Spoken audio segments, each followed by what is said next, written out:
சிறகடிக்க ஆசை சிறியில் டுடே எபிசோடில் நம்ம பார்வதி இருந்துட்டு சிவன் கிட்ட இப்போ தான் என் மனசு ரொம்ப திருப்தியாக இருக்குது. நம்ம கதை சொல்கிறதுனால இத்தனை குடும்பம் ஒன்றா சேர்ந்துருக்கு, கேட்கவே ரொம்ப சந்தோஷமாக இருக்குது அப்படின்ற மாதிரி சொல்லிக்கிட்டு இருக்காங்க. எனக்கும் அப்படி தான் இருக்குது பார்வதி அப்படின்னு சொல்லிட்டு சிவனை ஒரு பக்கம் சொல்லிக்கிட்டு இருக்காங்க. அதுக்கு அடுத்து தான் நம்ம விஜயா வராங்க. இன்னைக்கு என்ன நடந்ததுன்னு தெரியுமா, அதெல்லாம் கேட்கறதுக்காக நான் இங்கே வரல, நாங்கள் கொஞ்சம் தனியாக பேசணும், நான் கிளம்புறேன் மாஸ்டர் அப்படின்னு சொல்லிட்டு சரிங்க சிவ் நம்ம அப்புறமா பார்க்கலாம் அப்படின்ற மாதிரி சொல்கிறாங்க. சரிங்க பாரு அப்படின்னு சொல்லிட்டு சிவன் அங்கேருந்து கிளம்பிடுறாங்க. அது என்ன சிவ் பாருன்ட்டு நீங்கள் முழுசாக பேரை சொல்லி கூப்பிட வேண்டியது தானே, நாங்கள் ஃப்ரெண்ட்ஸ் எப்படினாலும் கூப்பிட்டுக்குவோம், உனக்கு என்ன பிரச்சனை அப்படின்னு சொல்லிட்டு நம்ம பார்வதி வந்து கேட்டுக்கிட்டு இருக்காங்க. அது வரவங்க வரட்டும், அதுக்கப்புறம் என்ன நடக்குதுன்னு நான் சொல்லிடுறேன் அப்படின்ற மாதிரி நம்ம விஜயா வந்து சொல்லிக்கிட்டு இருக்காங்க. எங்கள் வீட்டில் பெரிய பிரச்சனையும் போயிட்டுருக்கு அப்படின்னு சொல்லிட்டு சிந்தாமணியும் வந்துடுறாங்க. என்ன மாஸ்டர் என்னாச்சு, அப்படி என்ன பிரச்சனை அப்படின்னு சொல்லிட்டு கேட்கவோ, எங்கள் வீட்டில் ஒரு சின்ன பையன் வந்திருக்கான் அப்படின்ற மாதிரி சொல்லிடுறாங்க. ஏற்கனவே எங்கள் வீட்டில் அந்த பூ கட்டுறவளும் வந்து உட்காந்துட்டு இருக்கா. இப்போ எங்கெங்கே இருக்கிறதெல்லாம் வந்து வீட்டில் உட்காந்துட்டு இருக்குங்க. அது அந்த வீட்டிலே இருக்கவே கூடாது, அது அந்த பையனை நான் வீட்டை விட்டு வெளியே துரத்துறோம், அதுக்கு யாராச்சும் ஏதாச்சும் ஐடியா கொடுங்க அப்படின்னு சொல்லிட்டு கேட்கவும், அதுக்கு அடுத்ததாக பார்வதி இருந்துட்டு கொஞ்ச நேரத்துக்கு முன்னாடி ஒரு அம்மா வந்து எங்களுக்கு நன்றி சொல்லிட்டு போனாங்க, நாங்கள் சொல்கிற கதையால் அந்த குடும்பமே ஒன்றா சேர்ந்துருக்கு, அதை கேட்குற போது ரொம்ப மனசுக்கு சந்தோஷமாக இருந்தது. ஆனால் நீ ஒரு சின்ன பையனை வீட்டை விட்டு வெளியே துரத்தணும்னு வந்து ஐடியா கேட்டுட்ருக்க, இதுக்கெல்லாம் என்னால் உனக்கு உதவி பண்ண முடியாது அப்படின்னு சொல்லிட்டு பார்வதி அங்கேருந்து எந்திரிச்சு போயிடுறாங்க. உடனே சிந்தாமணி இருந்துட்டு இவங்க என்ன மாஸ்டர் இப்படி இருக்காங்க அப்படின்னு சொல்லிட்டு கேட்கமோ, அவள் சேர்க்க அப்படி அதெல்லாம் விடு சிந்தாமணி, நீ ஏதாச்சும் ஐடியா கொடுங்க அப்படின்னு சொல்லிட்டு ரோகிணிக்கிட்டேயும் நம்ம சிந்தாமணிக்கிட்டேயும் வந்து கேட்டுக்கிட்டு இருக்காங்க. சிந்தாமணி இருந்துட்டு நீங்கள் விரட்டி அந்த பையன் போகக்கூடாது, அந்த பையனே எனக்கு இந்த வீட்டில் விருப்பம் இல்லைன்னு சொல்லிட்டு அது பாட்டுக்கு எந்திரிச்சு போயிடணும் அப்படின்ற மாதிரி சொல்கிறாங்க. அது எப்படி நடக்கும் அப்படின்னு சொல்லிட்டு கேட்கவும், அந்த பையன் ஏதாச்சும் ஆட்டம் போட்டுட்டு இருந்தா அந்த பையனுக்கு அட்டி நல்லா போடுங்க, அதுக்கப்புறம் சூடு வச்சு விடுங்க, அதுக்கப்புறம் அந்த பையனே என்னால் இங்கே இருக்க முடியாதுன்னு சொல்லி வீட்டை விட்டு வெளியே போயிடும் அப்படின்ற மாதிரி சொல்கிறாங்க. இதை கேட்ட ரோகிணி இருந்துட்டு பயங்கரமாக கோவப்பட்டு, என்ன நீங்கள் இப்படியெல்லாம் ஐடியா கொடுத்துட்ருக்கீங்க, அது சின்ன பையன், அதுக்கப்புறம் போலீஸ்காரங்க தான் வந்து பிடிச்சிட்டு போயிடுவாங்க, டொமஸ்டிக் வைலன்ஸ் அப்படின்னு சொல்லிட்டு அப்படின்னு ரோகிணி வந்து சொல்லிடுறாங்க. என்ன போலீஸா அப்படின்னு சொல்லிட்டு விஜயா ரொம்பவே பயந்து போகிறாங்க. சரி விடுங்க, அந்த ஐடியா இல்லைன்னா கூட அந்த பையனை எங்கள் ஆளுங்களை விட்டு ஸ்கூல்ல இருந்தே கடத்திட்டு போயிட்டு மதுரைக்கு பக்கத்தில் ஏதாவது ஒரு ஆசிரமத்தில் சேர்த்து விட்டுடலாம் அப்படின்ற மாதிரி சொல்லிடுறாங்க. இது வேணா நல்ல ஐடியாவாக இருக்குது, இல்லை இப்படியெல்லாம் நீங்கள் பண்ணாதீங்க அப்படின்ற மாதிரி சொல்கிறாங்க. இல்லை ரோகிணி, இந்த ஐடியா எனக்கு நல்லா தான் இருக்குது, ஸ்கூல்லேருந்து அந்த பையன் காணாமல் போச்சுன்னு சொல்லி ஸ்கூல் மேலே பள்ளியை போட்டுடலாம், நம்ம எஸ்கேப் ஆயிடலாம் அப்படின்னு சொல்லிட்டு சிந்தாமணி வந்து சொல்லிக்கிட்டு இருக்காங்க. அதுக்கு அடுத்து தான் வந்து பார்த்திங்கன்னா இதுக்கு நம்ம விஜயாவும் சம்மதிச்சதுனால ரோகிணி ரொம்பவே பயந்து போகிறாங்க. அவங்களால முடிஞ்ச படிக்கும் தடுக்கிறாங்க. ஆனால் விஜயா ரோகிணியோட பேச்சை கேட்கவே இல்லை. சிந்தாமணி என்ன சொல்கிறாங்களோ அதுக்கு மட்டும் அவங்க தலையாட்டிகிட்டு இருக்காங்க. அதுக்கு அடுத்து தான் வந்து பார்த்திங்கன்னா நம்ம ரோகிணி இருந்துட்டு ஒரு கஸ்டமருக்கு கால் பண்ணோம் அப்படின்னு சொல்லிட்டு அங்கேருந்து வெளியே போயிட்டு மீனாவுக்கு வந்து கால் பண்ணுறாங்க. என்னடி விஷயம் சொல்லுடி அப்படின்னு சொல்லிட்டு மீனா வந்து கேட்கவும், அதுக்கு அடுத்து தான் ரோகிணி இருந்துட்டு மீனா நீங்கள் உடனடியாக போயிட்டு கிருஷை வந்து கூட்டிகிட்டு வந்துடுங்க அப்படின்ற மாதிரி சொல்கிறாங்க.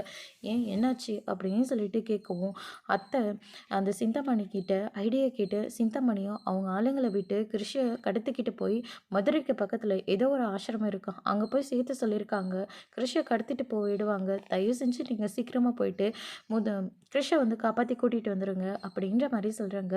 என்ன இதுக்கு கூட்டு அந்த சிந்தாமணி வேறையா அவங்களுக்கெல்லாம் இருக்குது அப்படின்னு சொல்லிட்டு மீனா ரொம்பவே கோப்படுறாங்க. இது கிருஷை கூட்டிகிட்டு இடத்துக்கு நான் போக மாட்டேன், அவரு போனதான் சரியாக இருக்குது, இந்த விஷயம் முத்துக்கு அவருக்கு தெரியாமல் நான் பார்த்துக்கிறேன், ஆனால் சரியான நேரத்துக்கு அவர் போய் கிருஷை பத்திரமா வீட்டுக்கு கூட்டிகிட்டு வந்துடுவார் அப்படின்னு சொல்லிட்டு மீனா இருந்துட்டு ரொம்பவே கான்ஃபிடென்ட்டாக சொல்லிட்டு இருக்காங்க. அதுக்கு அடுத்து தான் மீனா இருந்துட்டு முத்துக்கு கால் பண்ணி, நீங்கள் போய் கிருஷை கூட்டிகிட்டு வந்துடுங்க, எனக்கு மாலை ஆர்டர் நிறைய வந்திருக்கு, என்னால் போக முடியாது அப்படின்ற மாதிரி சொல்கிறாங்க. சரி இப்போ தான் ஒரு சவாரி இறக்கி விட்டேன், அடுத்து எந்த சவாரியும் வர்ற மாதிரி எனக்கு தெரியல, அதனால நானே போய் கிருஷை கூட்டிகிட்டு வந்துடுறேன் அப்படின்னு சொல்லிட்டு முத்து இருந்துட்டு சொல்லிடுறாங்க. நீங்கள் ஸ்கூலில் இருந்து ரொம்ப தூரமாக இருக்கீங்களா, இல்லை நான் பக்கத்தில் போயிட்டேன் அப்படின்ற மாதிரி சொல்லிகிட்டு இருக்காங்க. சரிங்க, பார்த்து பெல் அடிக்கிறதுக்கு முன்னாடியே போயிட்டு கிருஷை வந்து கூட்டிகிட்டு வந்துடுங்க அப்படின்ற மாதிரி சொல்லிடுறாங்க. சரி நான் போய் கூட்டிகிட்டு வரேன் அப்படின்னு சொல்லிட்டு முத்து இருந்துட்டு கிருஷை கூப்பிட்றதுக்காக போகிறாங்க. ஆனால் அதுக்கு முன்னாடியே சிந்தாமணியும் அவங்க ஆட்களும் அந்த இடத்துல தான் இருக்காங்க. இந்த பக்கம் மீனாவும் ரோகிணியும் ரொம்பவே டென்ஷனாக இருக்காங்க. முத்து கூட்டிகிட்டு வந்துருவாரா அப்படின்னு சொல்லிட்டு கேட்கவும், கண்டிப்பாக கூட்டிகிட்டு வந்துருவாரு, நீ எதுக்காகவும் பயப்படாத, எனக்கு இப்போ தான் ரொம்ப பயமாகவே இருக்குது, அத்தை இவ்வளோ மோசமாக போவாங்க நான் கொஞ்சம் கூட எதிர்பார்க்கவே இல்லை அப்படின்னு சொல்லிட்டு ரோகிணி வந்து சொல்லிக்கிட்டு இருக்காங்க. ஆமாம், அவங்க பேசுகிற போதே நீங்கள் தடுக்க வேண்டியதுன்னு என்னால் முடிஞ்ச வரைக்கும் நான் எல்லாமே பண்ணிட்டேன், ஆனால் யாருமே என் பேச்சை கேட்குற மாதிரியே இல்லை, அதனால தான் நான் உங்களுக்கு ஃபோன் பண்ணி சொல்லியிருக்கேன், நான் ஃபோன் பண்ணது தப்பு தான், நானே போய் கிறிஷை கூட்டிகிட்டு வந்திருக்கணும் அப்படின்ற மாதிரி சொல்லிடுறாங்க. பயப்படாத, ஒன்றும் ஆகாது, அவர் கண்டிப்பாக கிறிஷை கூட்டிகிட்டு வந்துடுவார் அப்படின்னு சொல்லிட்டு மீனா வந்து ஒரு பக்கம் சொல்லிக்கிட்டு இருக்காங்க. அதுக்கு அடுத்ததாக பெல்லும் அடிச்சுறாங்க. எல்லா பசங்களும் வெளியே வந்துடுறாங்க. நம்ம சிந்தாமணி அவங்க ஆளுங்க கிட்ட ஃபோட்டோவை காட்டு, இதான் அந்த கிறிஷ் பையன் அப்படின்னு சொல்லிக்கிட்டு இருக்காங்க.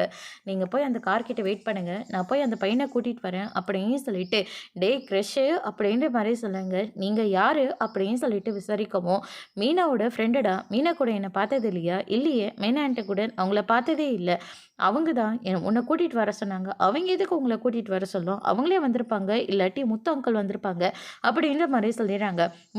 முத்துக்கு வந்து ஏதோ சவாரி இருக்கான், அதனால் அவரால் வர முடியலையாம், மீனாவுக்கும் ஒரு வேலை இருக்குன்னு சொல்லி வெளியே போயிட்டாங்க, அதனால தான் என்ன கூட்டிகிட்டு வர சொன்னாங்க, உன்னை பத்திரமா கூட்டிகிட்டு போய் உன் வீட்டில் விட்டுடுறேன், வா போகலாம் அப்படின்னு சொல்லிட்டு கூப்பிட்றாங்க.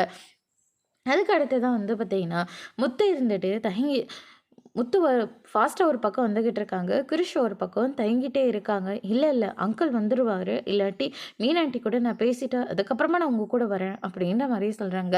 என்னை நம்பப்பா, உன்னை கண்டிப்பாக கூட்டிகிட்டு போய் வீட்டில் விட்டுறேன், எனக்கும் ஒரு வேலை இருக்குது அப்படின்ற மாதிரி சொல்கிறாங்க. சரி உங்களோடவே நான் வரேன் அப்படின்னு சொல்லிட்டு கூட்டிகிட்டு போகிறாங்க. அதுக்கு அடுத்ததாக தட்டி மாடு மாதிரி இருக்காங்க 2 பேர். அவங்கக்கிட்ட கிரிஷை வந்து ஒப்படைக்கிறாங்க. இந்த பையனை சேர்க்க வேண்டிய இடத்துல பத்திரமா சேர்த்துருங்க அப்படின்ற மாதிரி சொல்கிறாங்க.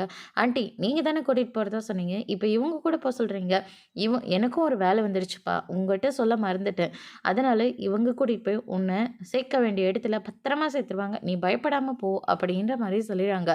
அதுக்கடுத்து தான் வந்து பார்த்தீங்கன்னா கார் ரொம்ப ஃபாஸ்ட்டாக வருது. ஆமாம், என்னை எங்கே கூட்டிகிட்டு போகிறீங்க, எனக்கு ரொம்ப பயமாக இருக்குது அப்படின்னு, உன்னை பத்திரமா கூட்டிகிட்டு போய் உன் வீட்டில் விட்டுடுறேன், சத்தம் போடாமல் அமைதியாக வா அப்படின்ற மாதிரி சொல்கிறாங்க. கார் ரொம்ப வேகமாக வருது. அதுக்கு ஆப்போசிட்டில் நம்ம முத்துவோட காரும் வந்துக்கிட்டு இருக்கு. 2 மோதிக்கிறதுனால, என்னய்யா பார்த்து வண்டி ஓட்ட மாட்டியா அப்படின்ற மாதிரி சொல்கிறாங்க. முத்துவோட குரலை கேட்டு கிறிஷ் இருந்துட்டு, முத்து அங்கிள் என்னை காப்பாற்றுங்க அப்படின்ற மாதிரி சொல்லிடுறாங்க. இது கிறிஷோட வாய்ஸ் மாதிரியே கேட்குதே அப்படின்னு சொல்லிட்டு காரை வழி மறிக்கிறாங்க. ஆனால் அந்த கார் வந்து ரொம்பவே ஃபாஸ்ட்டாக போயிடுது. முத்துவும் ரொம்பவே ஃபாஸ்ட்டாக போயிட்டு அவங்கள ஒரு வழியாக வழி மறிச்சு அவங்க எல்லாத்தையும் அடிச்சுட்டு ஒரு வழியாக கிறிஷை வந்து காப்பாற்றிடுறாங்க. அதுக்கு அடுத்து தான் அங்கிள் அடிக்காதீங்கன்னு சொல்லிட்டு கிறிஷ் ஒரு பக்கம் சொல்லிக்கிட்டு இருக்கோமோ, கிறிஷ் எனக்கு ஒன்றும் இல்லை, நீ பயப்படாமல் அமைதியாக நீரில் காருக்குள்ளே போய் உட்காந்துக்கோ அப்படின்ற மாதிரி சொல்கிறாங்க.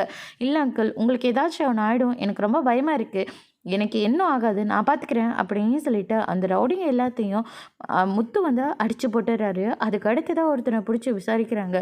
நீங்கள் யார் சொல்லிடா கிருஷை கூட்டிகிட்டு போனீங்க அப்படின்னு சொல்லிட்டு கேட்கவும், சிந்தாமணி தான், சிந்தாமணி கிட்ட விஜயன்றவங்க தான் சொல்லி கிருஷை வந்து மதுரைக்கு பக்கத்தில் ஆசிரமத்தில் சேர்க்க சொன்னாங்க அப்படின்ற மாதிரி சொல்லிடுறாங்க. இதை கேட்ட உடனே முத்து வந்து பயங்கரமாக ஷாக் ஆகுறாங்க. அதோட இன்னைக்கான எபிசோட் முடிச்சிருக்காங்க. இனி சிறகடிக்க ஆசையில் அடுத்தடுத்து என்னெல்லாம் நடக்க போகுதுன்றதை வெயிட் பண்ணி பார்க்கலாம். தேங்க்யூ.